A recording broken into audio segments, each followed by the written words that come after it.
song of mine called Picturesque.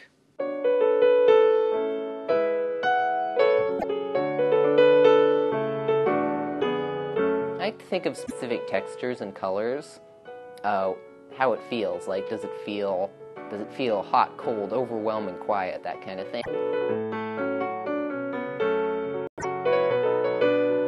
When Matt Savage performs his song Picturesque, it takes him from his new home at Berklee College of Music in Boston back mentally to the organic farm in Francistown where he grew up, was homeschooled, and at age 8 was deemed a jazz prodigy, initially teaching himself to read and play music. Well, New Hampshire's a really great home because you have more time to write and compose and create new ideas. But at the same time, you get to be with family, and you get to enjoy nature and hike and ride your bike and ski and all that.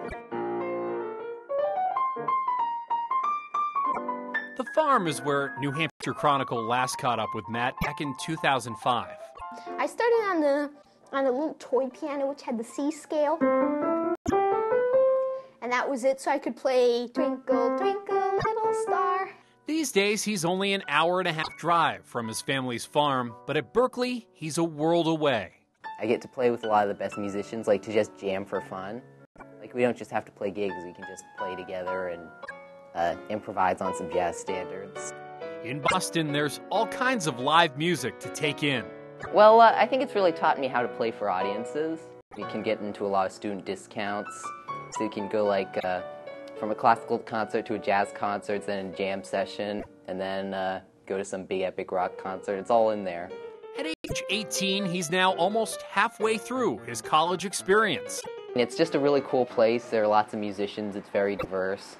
It's big. There are lots of new ideas going on. It's also got great education, too, so it's a great school. Matt is far from your average college kid. I don't know. I just played music.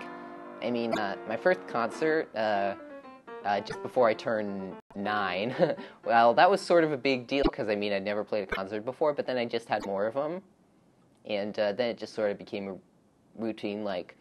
As a baby, he used to cry at the sound of music. At age 3, he was diagnosed with autism, but thanks to auditory integration therapy, Matt was able to overcome his severe sound sensitivity, and by age 7, he was composing music, studying at New England Conservatory of Music, and had fallen in love with jazz. Well, the first thing I liked about it was that the songs were long. I mean, because you look at an album and it's 9 minutes, then 12 minutes. Well, I mean, that was before I really listened to it. But I like the improvisational element and how everything's about freedom, but it's still sort of easy to understand because everything's still on the tune. He is reluctant to choose a favorite. It's really tough. I mean, I can't pick a single one. I mean, it's easy to just say Kind of Blue by Miles Davis, you know that one? That's a really good one. At the same time, I like John Coltrane and Chick Corea and Thelonious Monk and Tatum and Ellington and those guys. So I can't pick one. Now, in addition to his studies, Matt just released his 9th jazz album, Welcome Home. I'm really satisfied with this album. I think it's like the next step for me in my career, so that's really cool. Matt both wrote and composed the album. The new album, Welcome Home, is all about the places I've been. So it's basically got a country section and then a city section.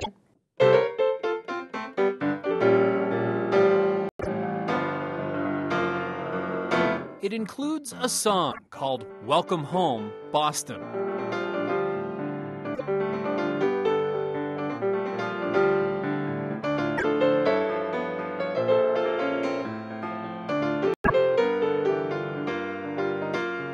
I wrote it during my first couple of weeks at Berklee, so it was really fun. I like to take inspiration from all the great jazz pianists like Thelonious Monk and Bill Evans and Oscar Peterson. But I mean, I just want to create my own sound because it's really the innovators that drive music, you know. Matt performs on the new album along with some real jazz names like legendary sax player Bobby Watson, who Matt met playing a gig with Watson at age 12.